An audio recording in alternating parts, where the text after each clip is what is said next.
एका दादाची मला अशी कमेंट आली की तू लवकरात लवकर मेली पाहिजे। दादा, मला फक्त तुला एवढंच विचारायचंय की तुझ्या सख्या बहिणीसोबत सुद्धा असं काय घडलं असतं काही गोष्टी, तर तू तुझ्या बहिणीला पण असाच सल्ला दिला असता की तू लवकरात लवकर मर म्हणून? नाहीच ना, मग मला का देतोयस? म्हणजे तुला माहिती आहे का मी इथपर्यंत यायला मला काय काय सहन करावं लागलं आणि मी कशी आले इथपर्यंत ही माझ्या जीवाला मला माहिती आहे। तर तू फक्त ही 8-9 मिनिटाचा व्हिडिओ बघून मला असं जज करू शकत नाही, मला असे सल्ले पण देऊ शकत नाही ना की तू लवकरात लवकर मर म्हणून। आज मी माझ्या लेकरापासून सुद्धा लांब आहे।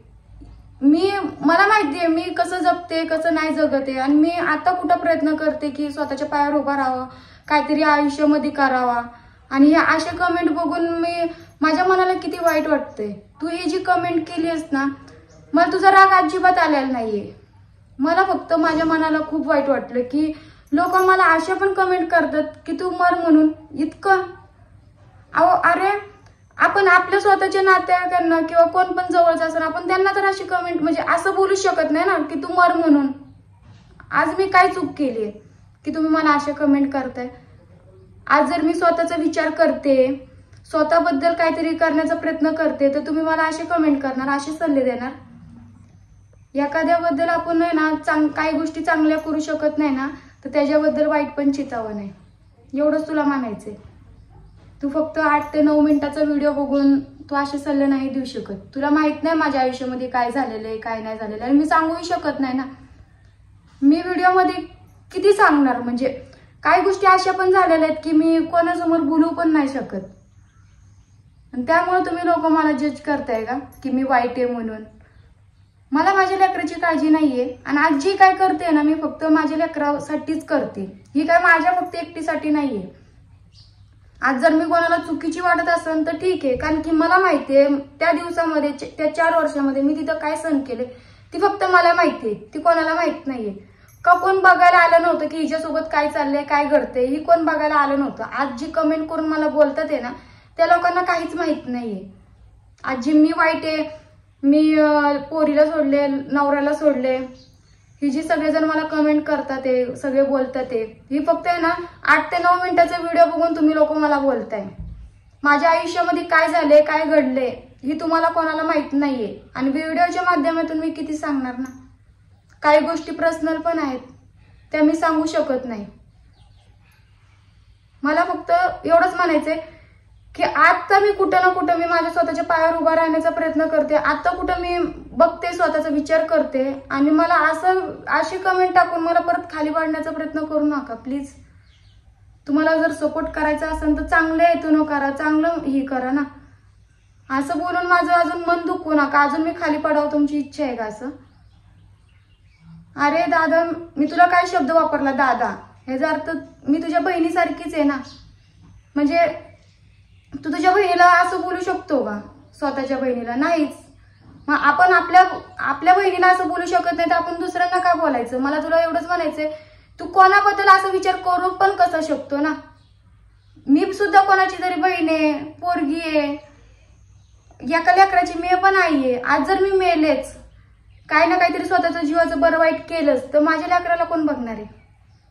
आता ही आमची भांडणे ठीक आहे, ती तिकडनं बघतात ते, पण त्यांच्यानं काही सांभाळणं होणारच नाही ना लेकराला। ती आज ना उद्या ती माझ्याकडे आणूनच सोडणार आहे हे मला माहितीये, कारण की ती माझ्याशिवाय राहतच नाही। हा 1 महिन्यामध्ये ती किती वैतागलेत ही मलाच माहिती आहे। या महिन्यात नाही तर पुढच्या महिन्यात तर ती आज नाही तर उद्या माझ्यापाशी माझ्या लेकराला आणूनच सोडणार आहे। मी माझ्या स्वतःच्या जीवाचं बरं वाईट केलं तर मग त्यांनी कोणापाशी सोडायचं माझ्या लेकराला? मी असा विचार करू शकत नाही ना। मी माझ्या आयुष्यामध्ये कितीही काय झालं, माझं म्हणजे किती त्रास मी सहन जरी केलेला असेल तरी पण मी माझ्या डोक्यात हा विचार घेतलाच नाही की मी मरावं म्हणून। आणि जरी घेतला तरी मी माझ्या लेकराचा चेहरा माझ्या डोळ्यासमोर येणार आणि मी ह्या गोष्टी करणारच नाही, कारण की मला माझ्या लेकरासाठी जगायचंय। आणि आज जर मला कोण असं म्हणत असेल तर मी त्याचं ऐकून तर या गोष्टी मी काय करणार नाहीये, कारण की मला फक्त माझ्या लेकराची काळजी आहे। तुम्हाला जरी मी किती वाईट दिसत असेल किंवा मी किती काही वाटत असेल ना तुम्हाला, तर मला आता त्याच्यानं फरक नाही पडत, कारण की जी काही गोष्टी झाल्यात घडल्यात ती फक्त मी सहन केली। ही तुम्ही 2 ते म्हणजे 8 ते 9 मिनिटाचा व्हिडिओ बघून तुम्ही जे म्हणताय ना, तुम्हाला खरं काय घडलंय हे काहीच माहित नाहीये म्हणून तुम्ही म्हणताय. मला तुमच्याबद्दल कोणाबद्दलच राग नाहीये, कारण की तुम्ही फक्त व्हिडिओ बघून जज करताय ना. काय तर 1-2 तर बायका सुद्धा अशा आहेत, त्या सुद्धा बोलतात. तुम्ही स्वतः एक बाई आहे, म्हणजे एका पोरीचं म्हणजे मन तुम्हाला कळायला पाहिजे ना. 1-2 स्त्रिया अशा पण आहेत की त्यांनी पण मला कमेंट केलेत. मी त्यांचं नाही बोलणार, कारण की प्रत्येकाला जर आता सांगायला गेल्यावर कसं होणार ना. ज्याचं त्याला पण कळायला पाहिजे की हिच्या आयुष्यामध्ये काय घडले काय नाही घडले. आपण फक्त एकच बाजू बघून हिला गलत नाही का म्हणजे समजू शकत नाही. हा विचार तुम्ही सगळ्यांनी पण करायला पाहिजे. आज जर मी जी स्पष्ट बोलते तर सगळ्यांना असं वाटतंय की रागीट आहे, हिच्यात इगो आहे, खूप काय आहे, ही काय ती ह्याच्या दगडाच्या काळजाची आहे, खूप काय असं म्हणतात. पण मला आता ही सगळं आता ऐकते ना मी, पण मला आता काही वाटत नाही, कारण की हे सगळं ऐकून मला परत माघारी जायचंच नाहीये. मी परत त्या ह्याच्यातच जाणार नाही की मला परत तिथं जाऊन सहन करावं लागेल, मारहाण मला खावं लागेल, कारण की ती माणूस सुधारणार नाही या गोष्टी मला माहिती आहेत. म्हणून मला आहे ना आता मला स्वतःचं काहीतरी घडवायचंय, मला स्वतःच्या पायावर उभा राहायचंय आणि माझ्या लेकरासाठी करते ही सगळं करते. ती सगळ्यांच्या जे मनात गैरसमज झालाय ना की मी स्वतःचा विचार करते तर मी स्वतःचा विचार अजिबात करत नाही. मी माझ्या लेकराचा विचार करते. मी मागच्या पण व्हिडिओमध्ये बोलले की मला स्वतःला इतकं स्ट्रॉंग बनवायचं की उद्या माझं लेकरू माझ्यापाशी आलं, माझ्याकडे काही मागितलं तर त्या गोष्टी मला तिला देता यायला पाहिजे, म्हणून मला स्वतःला स्ट्रॉंग करायचंय.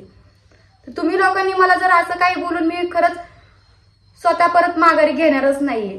तर दादा, हा व्हिडिओ मी फक्त तुझ्यासाठीच काढलाय की तू जी म्हणतोयस मला मर म्हणून, तर मी मारणार नाहीये तुझं ऐकून. तर मला माझ्या लेकरासाठी खूप काय करायचंय आणि मी करणार. आणि लोक मला किती गलत समजतात ते समजू द्या, आता मी त्यात काही करू शकत नाही, कारण की सगळ्यांना आता मी वाईट दिसते. पण काही दिवसानं जेव्हा ती लेकरू माझ्याकडे येईल, तेव्हा ती माझ्याकडे राहील, तेव्हा मी तिचं काही ना काहीतरी चांगलं करेन. तेव्हा सगळ्यांना समजेल की ही जी करत होती तर लेकरासाठी करत होती. पण ह्या गोष्टीला खूप वेळ आहे अजून. आता सगळ्यांना स्टार्टिंगला मी वाईट दिसते तर ठीक आहे, वाईट आहे मी, कारण की माझ्या जीवाला माहिती आहे की मी तिथं काय सहन केले आणि मी कुठल्या ह्याच्यातून मी बाहेर आलेले. ही मी प्रत्येक वेळेला सगळ्यांना सांगू शकत नाही ना, म्हणजे व्हिडिओमध्ये तर सगळ्यांना मी सांगू शकत नाही. काय काय गोष्टी खूप म्हणजे पर्सनल आहेत त्या गोष्टी, त्या मी व्हिडिओमध्ये तर सांगू शकत नाही. आज जर मी तिच्यापासून लांब राहते ना तर मला पण खूप वाईट वाटते. मला तिची आठवण येते, कारण की ती 24 तास माझ्यापाशीच राहायची. रात्रीचा म्हणा दिवसा म्हणा ती फक्त माझ्याकडेच राहायची. मला सोडून कोणाकडे जातच नव्हती आरू. पण आज 1 महिना ती माझ्यापासून लांब राहते. मला माहितीये की तिला माझी किती आठवण येते ना, मला तिची किती आठवण येते ना, ही माझ्या जीवाला माहितीये. पण मी हे सगळं काय ना सहन करते, का तर मला काय ना काहीतरी आयुष्यात करायचंय आणि तिला माझ्यापाशी आणायचंय. म्हणून आता जी करते ना मी ती सहन करते आणि मी स्वतःच्या पायावर उभा राहण्याचा प्रयत्न करते. ह्याच्यात माझा काही स्वार्थ नाही, फक्त माझ्यासाठीच करत नाही, माझ्या लेकरासाठी पण करते. तर मला प्लीज कमेंट करताना जरा विचार करा की जी काही म्हणजे चूक असली तरी पण माझी इतकी चूक नाही की मी जीव देऊन टाकावा. ठीक आहे.